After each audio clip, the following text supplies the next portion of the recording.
ఇందాక సోదరుడు దేవన్ మాట్లాడినప్పుడు కూడా చెప్పారు, నిన్న కూడా పెద్దలు ఆదినారాయణ గారు వచ్చినప్పుడు మాట్లాడినప్పుడు చెప్పడం జరిగింది. రాష్ట్రంలో ఉన్నటువంటి దాదాపు 650 మండలాల్లో హైయెస్ట్ పర్ క్యాపిటా ఇన్కమ్ ఉన్నటువంటి మండలం గాజువాక.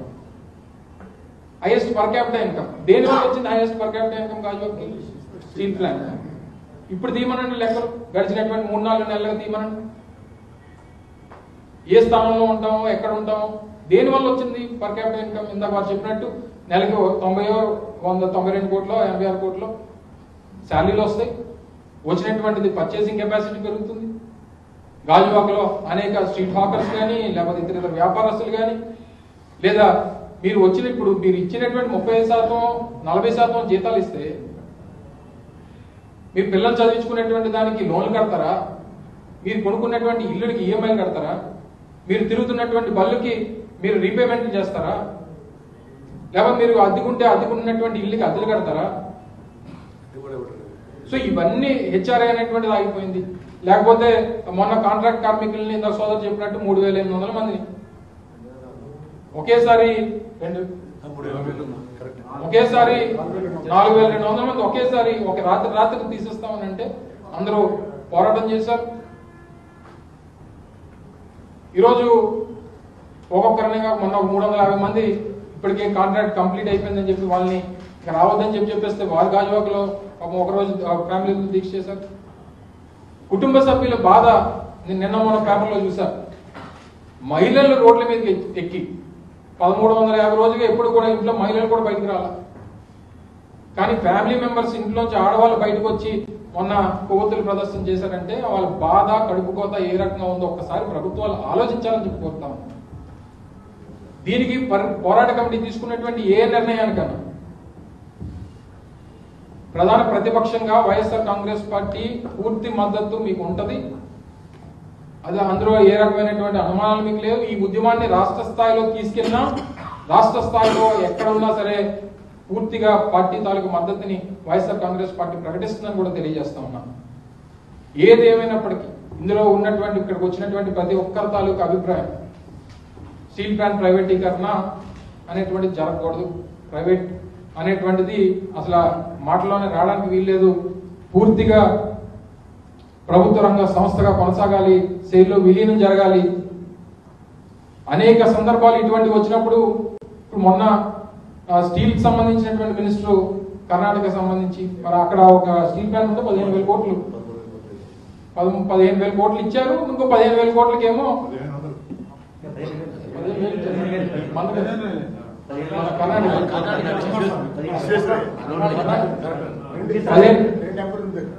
15,000 కోట్లు ఇచ్చారు. ఇంకో 15,000 కోట్లు ఇస్తామని చెప్పి మాట్లాడారు. మరి మన దగ్గర కూడా స్టీల్ సహాయ మంత్రి ఉన్నారు కదా, మన దగ్గర కూడా మరి రాష్ట్రానికి సంబంధించినటువంటి బీజేపీ ఎంపీ ఈరోజు రాష్ట్రానికి దేశానికి స్టీల్ సహాయ మంత్రిగా ఉన్నారు. కర్ణాటక సాధించుకోగలదు, తమిళనాడు సాధించుకోగలదు, కేరళ సాధించుకోగలదు, తెలంగాణ సాధించుకోగలదు, ఆంధ్ర ఎందుకు సాధించుకోలేదు? పోరాటం చేసి సాధించుకున్నటువంటి స్టీల్ ప్లాంట్ మళ్ళీ పోరాటం చేసి కాపాడుకోవాల్సినటువంటి దుస్థితి ఈరోజు. అంటే ఎంత అంటే దక్షిణ భారతదేశంలో ఉన్నటువంటి ఆ తెలుగు వారంటే చులకన, లేకపోతే ఇక్కడ మా పార్టీ తాలూకా బేస్ లేదు కాబట్టి, మాకు ఇక్కడ ఓట్లు రాలేవు కాబట్టి, మాకు ఇక్కడ అవసరం లేదు కాబట్టి, ఓటర్ 2 ఎంపీలు మాకు పెద్ద ఉపయోగం లేదు కాబట్టి ఇక్కడ ఏమైపోయినా పర్వాలేదు ప్రజలు అని చెప్పని అనుకుంటున్నారా? అసలు అన్నిటికంటే ముఖ్యమైనటువంటిది సముద్ర తీరం వెంబడి స్టీల్ ప్లాంట్ అంటే ఎంత విలువైందో ప్రపంచంలో ఉన్నటువంటి ప్రైవేట్ స్టీల్ ప్లాంట్ సంబంధించినటువంటి యజమానులు తీసుకొని వస్తే చెప్తారు. ఇప్పుడు మనం మొన్న ఆర్సిలర్ మెటల్కి సంబంధించి నిప్పాన్ స్టీల్ ప్లాంట్ కి సంబంధించి కొన్ని ప్రకటనలు వస్తున్నాయి. ఎందుకు వాళ్ళు అంత తాతాలాడుతున్నారు? సముద్రం వెంబడి మాకు భూమి కావాలని 2,200 ఎకరాలు ఇప్పుడు నక్కబలంలో ఇవ్వడానికి ప్రభుత్వం డిస్కషన్స్ జరుగుతూ ఉన్నాయి. ఎందుకు వాళ్ళే అక్కడ ఎందుకు పెట్టాలి? కడపలో పెట్టచ్చు కదా. సముద్ర తీరం వెంబడే ఎందుకు పెడుతున్నారు?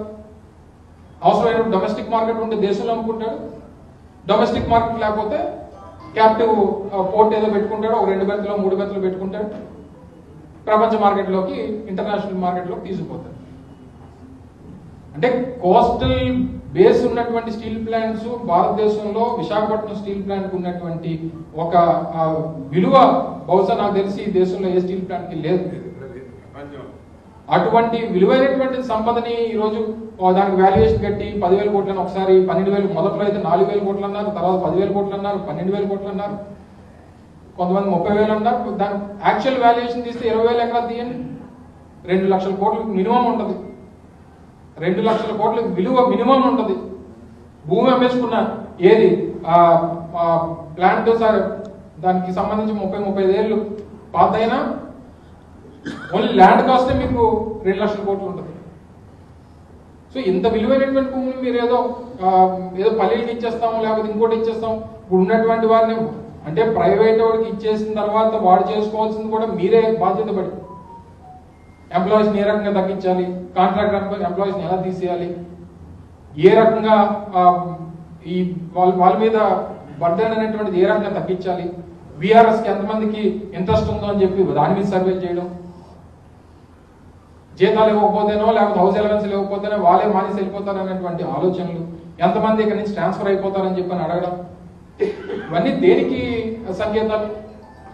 వీటన్నిటికన్నా మించి వాళ్ళ స్టీల్ ప్లాంట్ అనేటువంటిది అప్పుల్లో ఉన్నటువంటి ప్లాంట్ తప్ప నష్టాల్లో ఉన్నటువంటి ప్లాంట్ కాదు. నష్టాలు వేరు, అప్పులు వేరు. అప్పులు అనేటువంటి ప్రతి కుటుంబానికి ఉంటాయి. దాన్ని ఏ రకంగా మేనేజ్ చేసుకుంటాం? ఒకసారి 2021 ఎండింగ్ లోనే ఎప్పుడు అనుకుంటా 200 కోట్లు ఎంత 950 కోట్ల రూపాయలు లాభాలు వచ్చినాయి.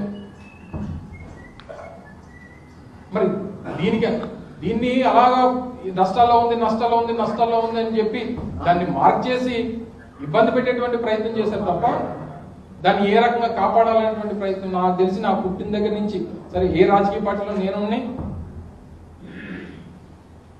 నాకు తెలిసి తెలిసిన దగ్గర నుంచి విశాఖపట్నం స్టీల్ ప్లాంట్కి సొంత గనులు ఇవ్వాలనేటువంటిది వింటున్నాం తప్ప ఇచ్చినోడు లేడు ఎవడు.